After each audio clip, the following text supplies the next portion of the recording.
T-minus 1 minute. Now. Good afternoon, residents of Everett, Washington. I'd like to call to order the Everett City Council meeting for February 25th, 2026.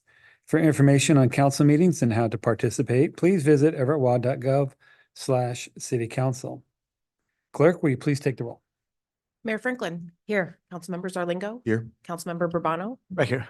Councilmember Tui. Excused. Councilmember Weir. Here. Councilmember Bader. Excused. He may be joining us soon. Vice President Ryan. Here. President Schwab. Here. At this time, I'd like to ask Councilmember Zarlingo to lead us in the Pledge of Allegiance.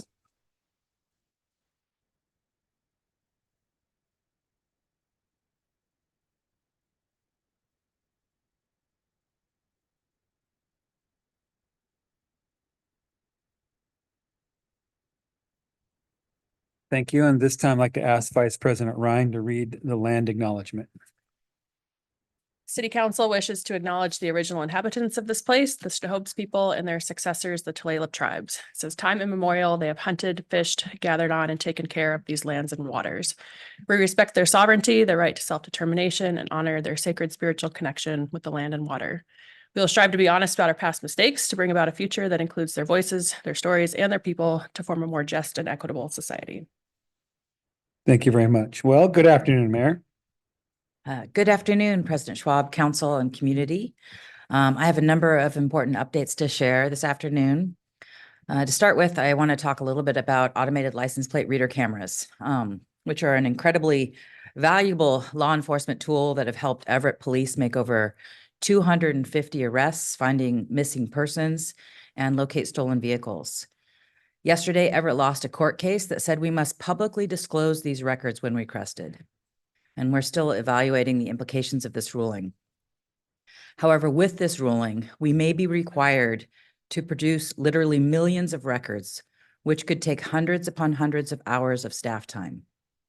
Even more importantly, we're concerned about protecting the identity of victims of domestic violence, stalking, and other crimes. As a result, I've asked our staff to temporarily turn off license plate reader cameras until we learn the result of legislative action in Olympia and have a clearer understanding of the legal framework governing their use. Again, I want to share this is really disappointing due to how important this tool has been, from solving homicides to locating missing people. I remain very hopeful for a fix this session in Olympia. So speaking of Olympia, I know Jennifer has been keeping you updated on weekly legislative issues. I wanted to share a couple updates. Senate Bill 6002 continues to move ahead, and this bill would clean up and provide guardrails for the use of automated license plate readers like I was just referring to. Just yesterday, it was voted out of House Policy Committee. That should give plenty of time for a floor vote in the House and eventual approval. This bill would treat automatic license plate readers the same as our traffic safety speed and school zone cameras. It would exempt them from Public Records Act. It would also allow us 3 weeks to access data for valid public safety purposes and help protect victims and solve crimes. At this point, it limits the use to felonies, but we are hopeful that the bill will be amended to include additional crimes like gross misdemeanors, including domestic violence, sexual assault crimes, crimes against children, and other categories. The other update I'll share is Representative Peterson's Bill 2266, which ensures all cities are allowing emergency housing, temporary housing, shelter, and other similar housing. It's important that housing providers can find places to site these housing types, and this bill removes roadblocks that have come up in some other communities. Everett has stayed engaged on it and ensuring that it will be amended to allow us to use our management plans as best practices for providers. Session is scheduled to end on March 12th, so we have just a couple more weeks before we know the result of these and other important policies that are coming forward. Next, I'm pleased to bring forward 2 appointments to the Animal Shelter Advisory Board for your confirmation. First, Melissa Moore for position 1 for a full term, and Andy Anderson to position A1 for a partial term. I'm asking for your confirmation for those 2 appointments. Move to approve those 2 appointments. Councilmember Ryan seconds. Motion and seconds been made. Are comments from council? Seeing none, clerk, please take the roll. Councilmember Zarlingo. Yes. Councilmember Bourbano. Yes. Councilmember Weir. Yes. Vice President Ryan. Yes. President Schwab. Yes. Thank you, President Schwab. I do have one more serious item to address this afternoon. As we're all aware, federal immigration enforcement is causing real fear for Everett residents. It's been heartbreaking to see the racial profiling that's having an impact on Everett families and businesses. We know there are kids staying home from school, people not going to work, or people not going about their day, dining out, or shopping for essentials. Therefore, I'm directing staff to take a series of actions that respond to immigration enforcement, informed by community partners and people with lived experience in an effort to keep our residents safer. Today, I'm issuing a mayoral directive that covers 4 areas. The first, city internal policy review, training, and preparation. We are going to establish an interdepartmental response team that will mandate all city departments review and update internal policies related to immigration enforcement, ensure compliance with state law, provide staff training on privacy, facility access, and enforcement notification protocols. We will also ensure that the IT department provides ongoing cybersecurity oversight for all camera systems deployed for public safety. The second initiative of this directive is collaboration with stakeholders and business support. This effort will focus on building partnerships with community leaders, advocacy groups, and regional governments to coordinate response to immigration enforcement. To be clear, we already have really strong relationships with these organizations, but I just want to be very specific about it as it relates to immigration. Our team will promote immigrant-owned businesses, and we'll provide resources for workplace protections and know your rights education. The third initiative is control and access to city property. I am directing staff to restrict federal immigration enforcement agents from accessing non-public areas of city-owned facilities without a warrant, requiring immediate reporting of enforcement activity on city property, and mandating clear signage on city property to enforce access limitations. And the fourth part of this directive is renewing our commitment to constitutional policing and best practices. We are reaffirming Everett Police Department's compliance with state law prohibiting participation in civil immigration enforcement. To be clear, we do not participate in civil immigration enforcement. My directive outlines protocols for documenting interactions with federal immigration officials, ensures legal review of records requests, and emphasizes safety, privacy safeguards, and audits for technologies. This directive takes effect immediately. Everett is a safe and welcoming and inclusive community. Our focus has always been to keep everybody in our community safe and to maintain trust with our residents. We want everyone in the city of Everett to feel safe calling 911 when they need help, and to know that Everett Police will not ask about your immigration status. I also expect our officers to intervene if it's safe to do so to protect our residents when they witness federal officers using unnecessary force. We also protect our residents' right to protest actions they see unjust. We ask that you do so safely. Our community thrives when everyone in our community can participate in daily life with dignity and safety. And we just ask everyone to take care of each other in these challenging times. And that's all I have today. Thank you. Council President, if I could add one comment. Yes, thank you. This is a very detailed mayoral directive.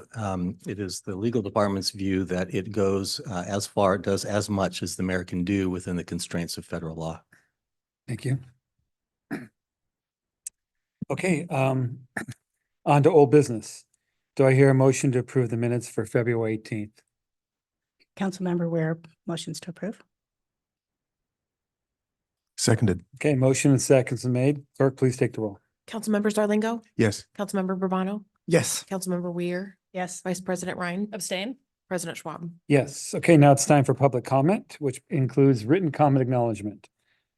Person submitting comments or speaking, please provide your name and city of residence. Good afternoon, Angie. Do we have any written comments or anyone here to speak? Good afternoon, President Schwab. There's no written comments or public comments. Okay, I guess I'll be quick then today. All right, we'll move to council comments and we'll begin with council member Zarlingo. No comments, no report this week. Councilmember Bourbano. I just wanted to say thank you very much, Major Franklin, for the directives on immigration. This is very important for my community on Casino Road and South Everett. People are afraid to come out of their houses. given the current situation. And affects everybody. I can tell you my example is that we in my house, in my home, we speak Spanish as a first language, and we are afraid to speak Spanish when we go to the grocery store because we never know when we are going to be singled out by the federal officers.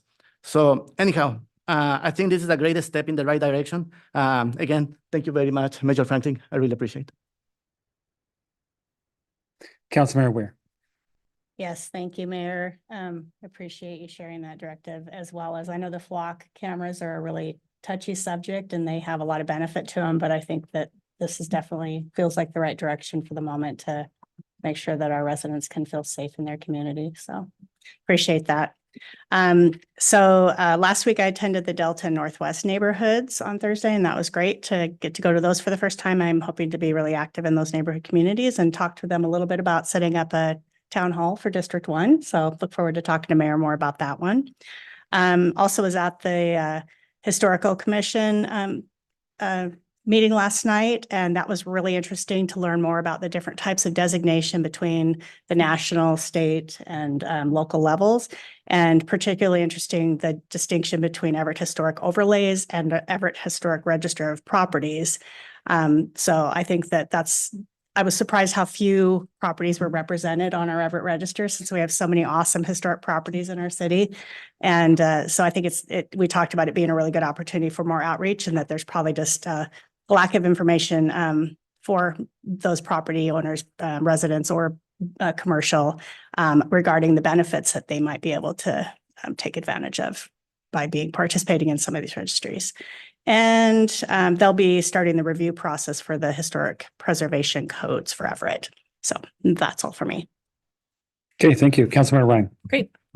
Good afternoon. Thank you, Mayor Franklin, for the pause on the ALPR cameras. Just want to share that I support the decision wholly. I continue to be frustrated that people are commodifying and weaponizing public records requests, and it's a huge drain on city resources, and any drain on city resources is a drain on taxpayer dollars. So I'm grateful for the pause on the reevaluation. So thank you for that. I also wanted to thank staff and everybody who joined for the District 2 Town Hall last night, the inaugural districting town hall. We had a great turnout at the Boys and Girls Club there by Lions Park, but the Beverly Park Pinehurst neighborhood was the host for the District 2 event. I think we had maybe about 40 or 50, 60, goodness. We had 60 people show up, and we had a great discussion. Thank you too to Chief Getz for joining and Mayor Franklin for sharing updates of the city. So kudos to everybody that that joined, and then also that shared about the event. I also wanted to let's see. I guess last but not least, thank you again, Mayor Franklin, for your strength and thoughtfulness with the mayoral directives. I really appreciate your leadership on this. Thank you. Okay, thank you.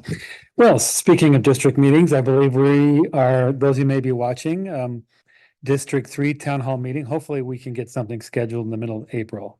So I'm looking forward to that. The mayor's staff is well aware of the excitement about the district Yeah. town halls, and it is in the work plan to get All them right. scheduled. So those of you watching, please show up. It's going to be a good time and well informed. Also, I also too appreciate the mayor and her leadership showing up.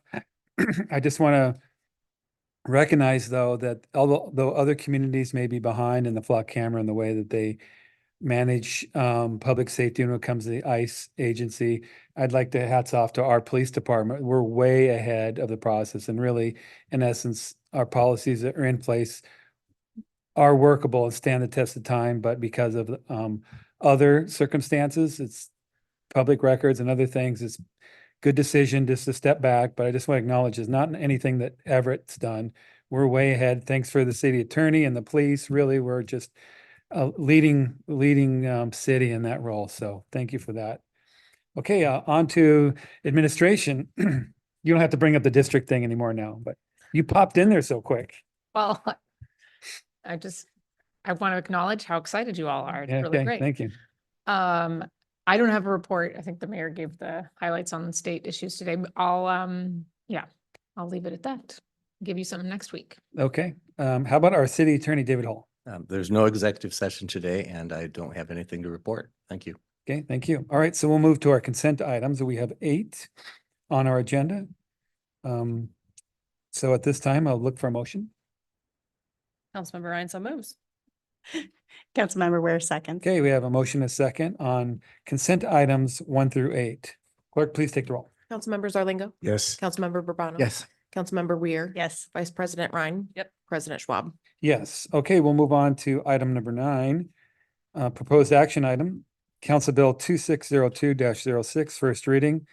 Adopt an ordinance amending ordinance 404825 entitled Thornton A. Sullivan Park Floating Dock Repairs. The third and final reading will be March 11th, 2026.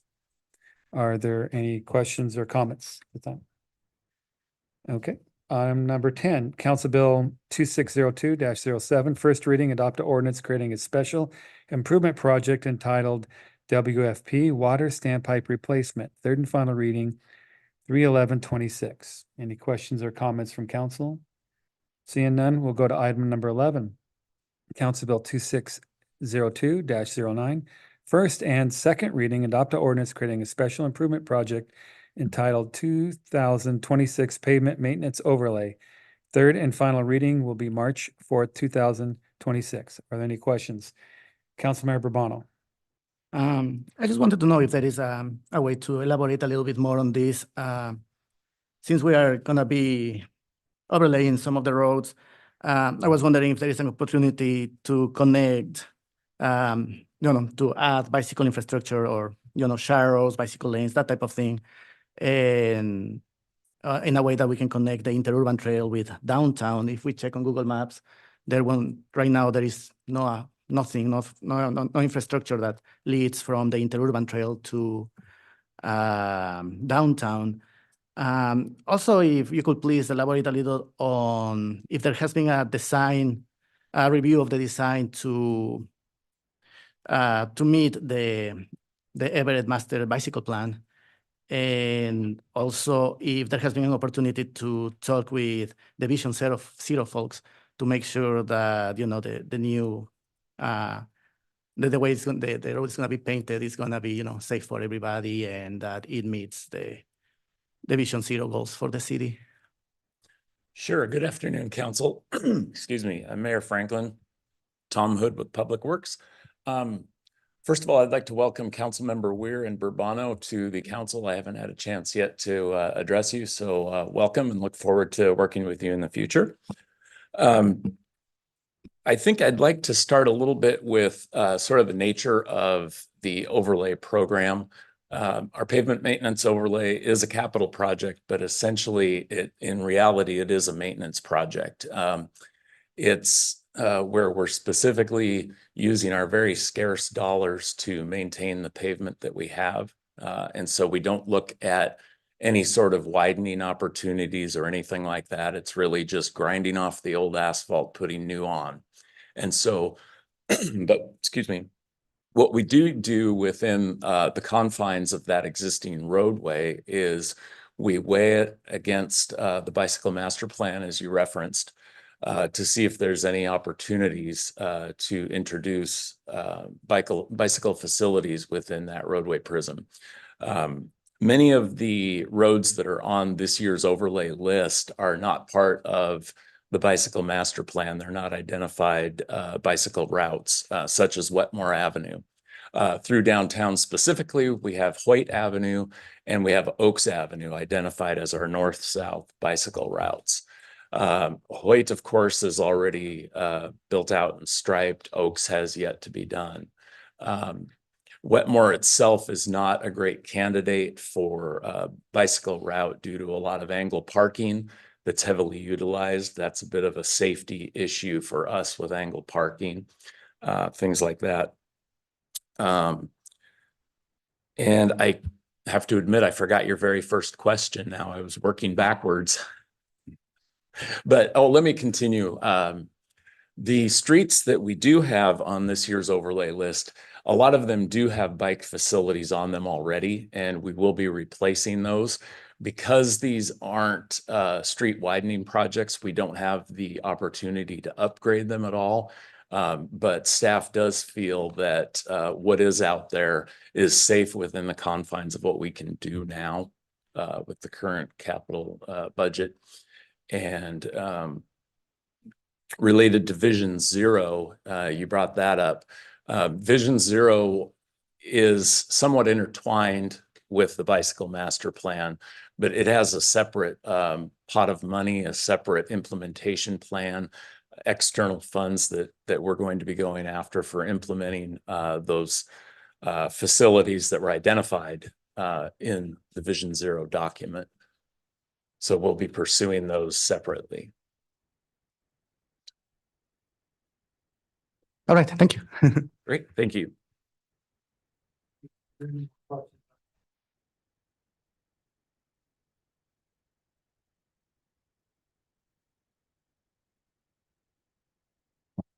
Okay, we'll be moving on to item number 12, briefing and proposed action item. I'll read into the record. Council Bill 2602-08, first reading, adopt an ordinance creating a new chapter of the Everett Municipal Code relating to endangerment and controlled substances. Third and final reading will be March 11th, 2026. So do we have a presentation? We do, yes. Great. Got a couple of folks. We're starting with, I think Detective Purcell. Is that right? Did I remember that correctly? Come on up to the podium and then Lacey will have the legal presentation, but Okay, thank you. Welcome. Yeah, the mic button, there we go. All right. Thank you. Good afternoon, council members. President Schwab, Vice President Wine, Mayor Franklin. All right, Ryan. My name is Detective Purcell with the Everett Police Department. I'm part of the Major Crimes Unit, commonly called the Homicide Unit. I'm a member of the Snohomish County Health Department Child Fatality Review Team, and I have advanced training in child death investigations and SID investigations. It's part of my overarching goal to hope that SIDS becomes a things in the past, and I like to be the person that responds to these calls to be one of the experts to help parents during those times. I'm here today to talk about a problem that's happening in Everett, been happening, and unfortunately will likely continue to happen. And that's children being exposed to controlled substances like fentanyl. Since 2019, EPD and I have investigated at least 32 overdoses involving children, including minimum 1 fatality. 36% of these involve children between the ages of 1 and 3. According to DCYF data, 66% of near fatalities were caused by accidental ingestions and overdoses of controlled substances, with 78% of those combined incidents involving fentanyl. It's clear that fentanyl is in our community, and reckless handling is allowing children to come into unintentional contact with these dangerous substances. This problem is compounded by the lack of state-level laws that directly address this endangering children. The current state-level legislation only addresses methamphetamine and its derivatives. Proposed legislation every year since 2023, including the legislative session presently underway to update the laws, have stalled in the state legislature. Our current stopgap and current practice is to utilize reckless endangerment, but this law was not designed to address the unique landscape of children endangered by the dangerous substances. This problem can be addressed at the municipal level with a local ordinance. And to speak more about that is Lacey Offit.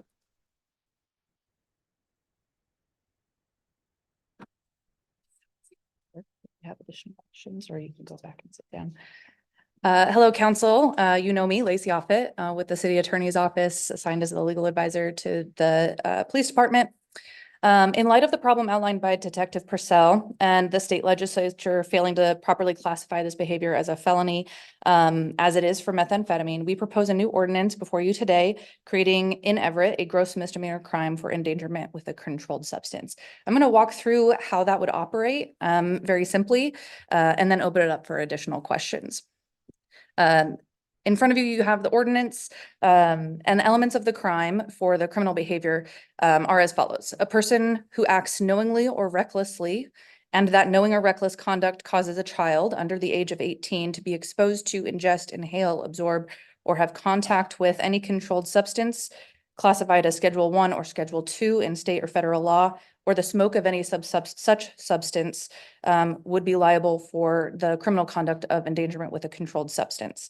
The ordinance additionally requires that the person knew or reasonably should have known that the substance was or contained a Schedule 1 or Schedule 2 controlled substance. Limiting this to Schedule 1 and Schedule 2 captures the highest dangerous substances that we have and that have been present in our community and known to have caused injury, illness, and overdoses in children, particularly very young children. They include heroin, LSD, MDMA, fentanyl, as Detective Purcell alluded to, amphetamines, methadone, and cocaine. This ordinance is complementary to existing law, which criminalizes the reckless exposure to methamphetamine, as has been discussed, but gives way to state law. It would be unnecessary and sunset in the event that the legislature ever adds additional controlled substances to those contained in the additional felony. So it's written in a way both encouraging and hoping the state to occupy this field where it has so far failed to do so, as Detective Purcell outlined. Both Detective Purcell and I are happy to answer any questions that you may have. This is on for action on the 11th. Lacey, could you just mention the importance of this being a gross misdemeanor rather than misdemeanor? Yes, I'm sure that you all can appreciate the limitations. The felony conduct is classified as a Class B felony. That's the second most serious of classes for felonies. This would be the most serious offense that we have the ability to legislate around and draft ordinances for criminal conduct in Everett. And that would be processed by our prosecutors and municipal court. As you are becoming familiar, maybe if because of the number of times I'm up here explaining it, gross misdemeanors have a maximum sentence of 365 days in jail, a maximum fine of $5,000. Also gives us the ability to require treatment for the people who are charged with it. It gives us the ability to divert them into drug courts or our local equivalent of drug court if that is appropriate. Thank you. Any questions from council? Councilmember Bader. Thanks, Council President. Thanks, Lacey and David and everybody else for bringing this forward to us to close this kind of baffling hole in state law. And I appreciate, I was going to ask the question about, whether this would give us a tool or leverage to help get people in treatment, which obviously they badly need if they're using this in front of their young people, their children. And I believe other municipalities have also adopted this too. Any idea? Yes, there are a handful of examples that have been operating in other jurisdictions. Pierce County passed something very similar to what's in front of you, as did, I think, the city of Spokane Valley. I may be misremembering that, but no doubt others are considering it as they see the continued lack of state advancement for those bills. Okay, any other questions? Okay, thank you very much. Thank you. Okay, so we'll move on to our action items. Item number 13, Council Bill 2601-04, third and final reading. Adopt an ordinance relating to stormwater controls and combined sewer area, amending ordinance number 3814-21. Any questions from council? Move to approve. Councilmember Ryan seconds. Okay, anything more? All right, clerk, please take the roll. Councilmember Zarlingo, Yes. Councilmember Bourbano. Yes. Councilmember Weir, Yes. Councilmember Bader. Yes. Vice President Ryan. Yes. President Schwab. Yes, okay, on to item number 14, Council Bill 2602-05, third and final reading. Adopt an ordinance to amend and close a special improvement project entitled South Police Precinct Locker Room Renovation Project Fund 342 Program 032 and establish an ordinance by number 3877-22. Is there a motion? Councilmember Bader, so moves. Councilmember Ryan seconds. Motion seconds made. Comments, questions? Clerk, please take the roll. Councilmember Zarlingo. Yes. Councilmember Bourbano. Yes. Councilmember Weir, Yes. Councilmember Bader. Yes. Vice President Ryan. Yes. President Schwab. Yes. Moving on to item number 15, adopt a resolution setting April 22nd, 2026 at 12:30 PM as a date and time to hear and determine the petition for proposed vacation of the northern portion of the alley located at block 6A plat of Laurel Heights lying adjacent to 1810 52nd Street. The public hearing will be 4/22/26. Any Move. question? Right, motion, Move to approve. Okay. Second. second. Questions? Councilmember Bader. Councilmember Zarlingo, Oh, Oh, no, I'm sorry. We had a question from Council Bader. Sorry, I didn't. On a mundane matter that you might have. I like it though. Yeah, just real quick for, and this might be more appropriate for when we move to approve this. I'm not sure if there's staff here to or legal maybe on this, but I'm a map geek, so I went online to look to see where this is, and I mean, you would not know there's an alley here, but intriguingly, it looks to me like the southern portion of this alley is also unused. So curious about why are we just vacating the whole thing, or do we need petitioners from the other properties to do that? But also, I would be kind of curious when we come back on April 22nd to look at this is if you look at a map of this area, there's a large number of alleys that are completely unused. And I wonder if we might begin to look at those as something we do we want to keep those? Could we look at some program to move those, including alleys as well as street right of ways in this area on which it appears neighboring property owners have either routinely parked vehicles or even created structures on alleys in this area, as well as I think even a few road right of ways and maybe even other places throughout the city. So I wonder if when this comes back, if there might be some, or between then, if there might be some look or thought about what role do alleys play, and do we want them in areas where they're not routinely used for ingress or egress, either for even private property owner, adjoining property owners, or city folks as well? Thanks. Kimberly Moore, Parks and Facilities Director. I'm now in charge of our real property department. And so this particular vacation is bordering a City of Everett property. I think it's a pretty straightforward fix where we're vacating half to the city and half to this property owner. Happy to review any alleyways that come up. I will say our real property department is 2 people. And so we don't go usually searching for more work for them to do, but happy to address things as they come up, as we always do. I just wonder if unused, unvacated alleys, do those ever create any liability issues for us where we might be able to shed liability if we were to get rid of those parcels? Happy to pursue that for sure. Thank you for that question. Also, I'd like to, at some point, consider perhaps some infilling or real property. Look at, maybe there are some property that we can put up for sale with some contingent on building housing and that sort of thing too. I know it's a subject that you guys are already working on, so just thought I'd want to bring it up. There's some positive things to that. So thank you. We are the real property team works across multiple city departments to identify properties for surplus, and we have directed them to identify ones that would be suitable for housing. So, And they may be alleys, correct? Or right of ways or whatever. perhaps. Perhaps, yeah. Yeah, thank you. Council members Arlingo. Well, just a brief note that with our new comprehensive plan, the vacation of some of these properties might then aggregate enough property and the density that's part of the new comprehensive plan that might offer housing opportunities and using that property that had been fallow for a long time that hadn't otherwise been used. So that's a great thing to look at. Okay, so we need a motion to adopt this resolution to have this public hearing. We already did? We're good? I just want to make sure. That's what I thought. So we preempted the vote. So clerk, please take the roll. Councilmember Zarlingo. Yes. Councilmember Bourbano. Yes. Councilmember Weir. Yes. Councilmember Bader. Yes. Vice President Ryan. Yes. President Schwab. Yes. Okay, so now I will open up a public hearing for a presentation of our draft transit long-range plan connecting Everett in 2045 is the title. So it is now open, so I will direct it to administration. Thank you. Welcome. Perfect. Here comes our Everett Transit Director, Mike Schmieder, and team. Give you a briefing. Thank you. Thank you, Mayor, and thank you, Council, for this opportunity to present the long-range plan for Everett Transit, connecting Everett in 2045. This plan is a strategic roadmap that guides how our transit service will evolve over the next 20 years.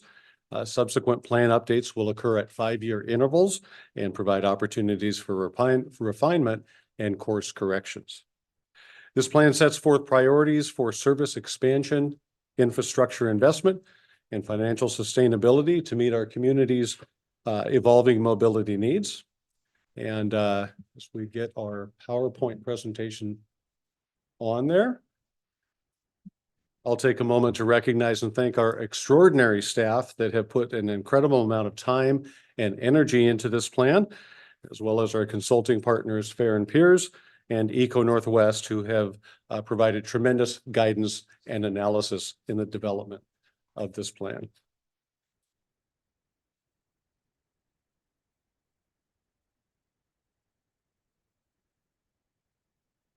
This latest draft actually began back in 2023, and we paused its development in order to make space for and factor in the city's update to its comprehensive plan adopted in 2025. As we circulate this draft, we will assemble the comments and information gleaned from this process, and then come back before you in March for final adoption. Public outreach was conducted in 2 phases for this plan. The phase 1 outreach occurred in 2023, and then phase 2 in 2025. Outreach activities in both phases were robust and included the use of print media, digital marketing, surveys, and numerous face-to-face outreach events. The results of the outreach confirmed some clear themes for us. Number one, that frequency is still king. Frequency of service was the most important, and that was followed by coverage. Secondly, that regional connections continue to be important. And third, that safety and security on transit are still a top focus for investment.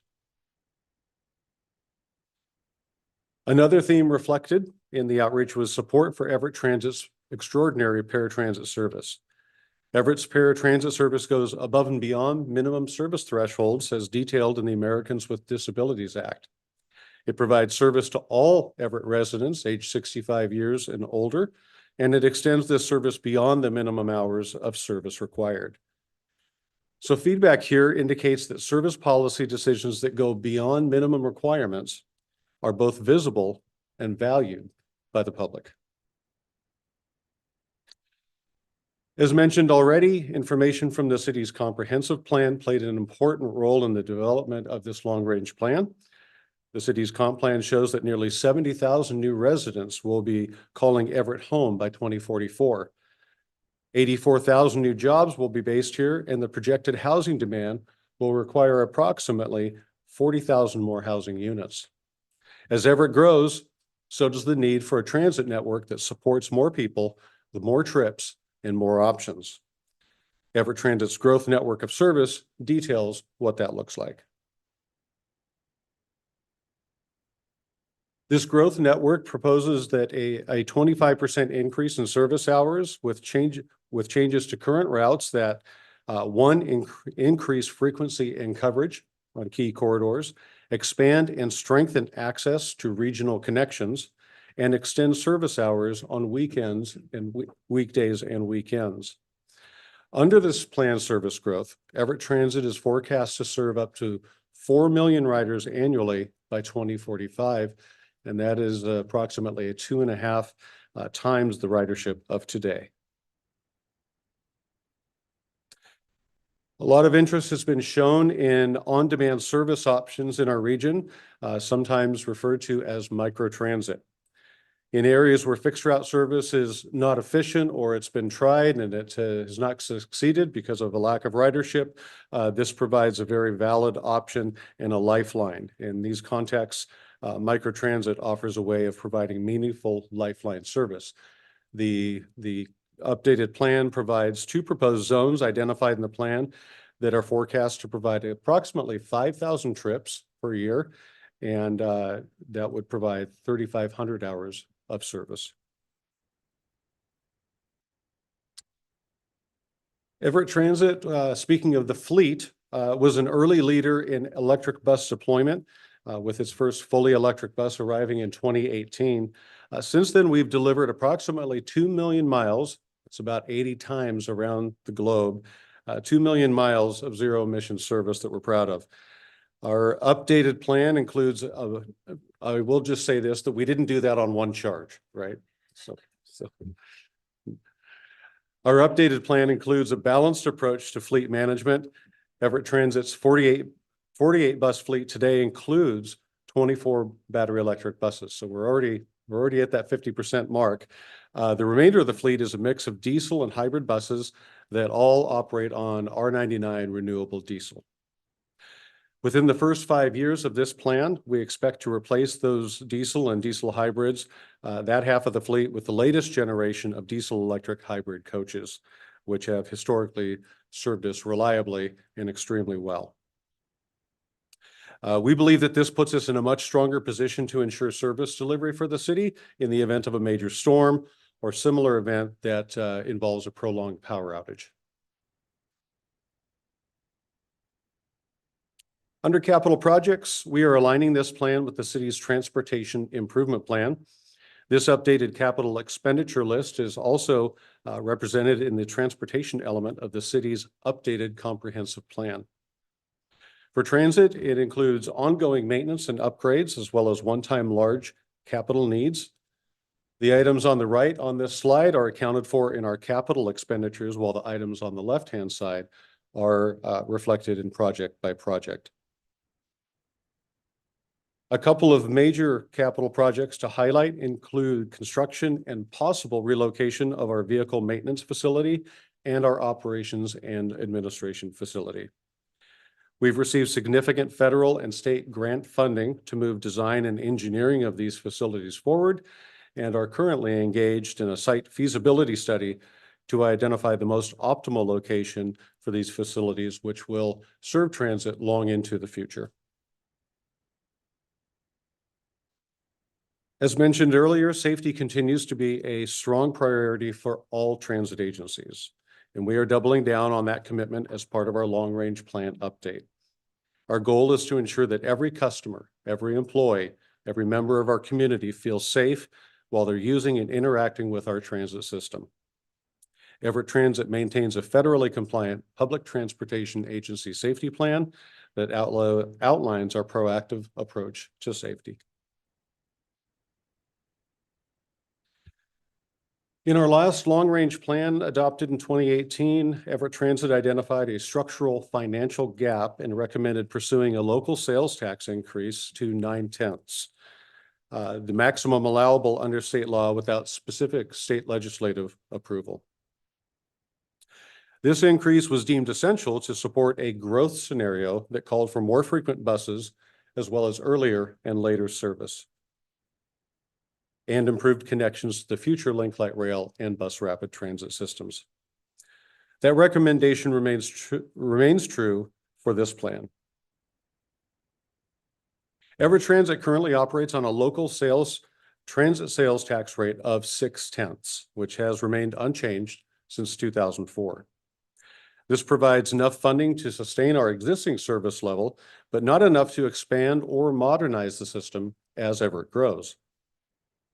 While temporary COVID-19 relief funds have helped significantly and supported our operations in recent years, these one-time resources are limited and are winding down. Another new source of support is Washington State's Climate Commitment Act. This source of funding was vital to the passage of Move Ahead Washington, which was forward-thinking legislation, which among other initiatives reimburses transit agencies for allowing youth age 18 and younger to ride transit free. And while helpful and super exciting, I love the youthful energy. I was out driving just this past week because I like to do that to connect with our operators, and I had several youth board the bus. We keep track of them. And it's exciting to see that energy. It's exciting to see that access and to introduce a whole new generation to riding transit. So this slide shows the impact of what a voter-approved 3/10 increase in sales tax revenue will do to facilitate the expanded growth network. And as you can see, revenue and expenditure remain balanced, and this facilitates the growth network and shows it shows projected capital reserves growing in support of durable capital investments that will undergird and support transit. And finally, this last slide is a look at the proposed timeline of this plan to its horizon and showing the key milestones in terms of service development. Let that just hold up there for just a moment and throw it open for any questions that you may have. Questions, Councilmember? Councilmember Bader. Oh, shoot. Thanks, Mike. Great presentation. Actually, my third time to hear this one, I as you know. know, so. I was going to ask if you wanted to come up here Yeah, and do this no. one. Actually, though I think I've held off asking questions the previous two times. So, really appreciate the perspective on the fleet resilience and electrification, something I never thought of. What happens if we have an earthquake and it's hard to get, electricity goes to. So anyhow, but kind of a broader question here is you plan about what to do next and take the information from the surveys and the public input. And assuming that we want to grow the number of transit users, I wonder if you've looked at differences in responses to that input from those who now use the system like I do versus those who don't use the system or rarely do, but we want to get them to use the system. If there's any kind of look at that data to see, is there differentiations there between what they're looking for versus what regular users like me are looking for? Yeah, thank you. Great question. The outreach materials that we generate as part of the update to the long range plan, and frankly, whenever we're contemplating a service change of any kind, are geared towards not just the today's user, but the not yet user, so that we're capturing them. We're thinking with them in mind. What's preventing you from adopting transit? What's not working for you about transit? So all of our materials are really strategically designed to appeal to both those that are currently using it. How can we improve it? Those of you that are not using it, how come? And what can we do to make you one of our users? I would just be curious if there was any, as you analyze the data, if there was any difference Yeah. in those responses. And I don't necessarily need an answer now, but I was just kind of curious about this. Okay. Assistant Director Sabina Araya. I would add that what we've asked our consultant fair peers to do this time around is to produce a travel model based on car information, which will give us a lot more data on travel patterns in Everett and in and out of Everett. And we've included that into our draft plan. So that is really great information. If you'd like more on, we've divided Everett into 26 zones, and we're looking at travel between those zones. We've overlaid the system on top of that, and we assume that the same pattern of travel will grow. So that's been a good source of data for us. Thank you. Any other questions, Council? Councilmember Ryan. Great, thank you. Thanks for the presentation. Can you give us a couple like actionables on like next steps for finalizing or in ways that we can help with public engagement or just getting the good word out? Certainly. We've been out in a 30-day public outreach period. This is our third phase. Last year, we did a month-long outreach in July. The next steps after we close our outreach on March 2nd, we'll come back to you with a memo of changes we've made from this draft plan, incorporating any comments we get, and hope to have Transportation Advisory Committee recommend adoption at their March meeting and come back to you on the 25th of March for adoption of this plan. Yep. Thank you. Thank you very much. Thank you. All right. Angie, are there anyone in the public here wish to speak? I did not receive any signups, no. Okay. At this time, I'd entertain a motion to close the public hearing. Move to close the public hearing. Councilmember Ryan seconds. Okay, Clerk, please take the roll. Councilmember Zarlingo. Yes. Councilmember Bourbano. Yes. Councilmember Weir. Yes. Councilmember Bader. Yes. Vice President Ryan. Yes. President Schwab. Yes. And there are any other last questions? Okay, thank you very much. Thank you.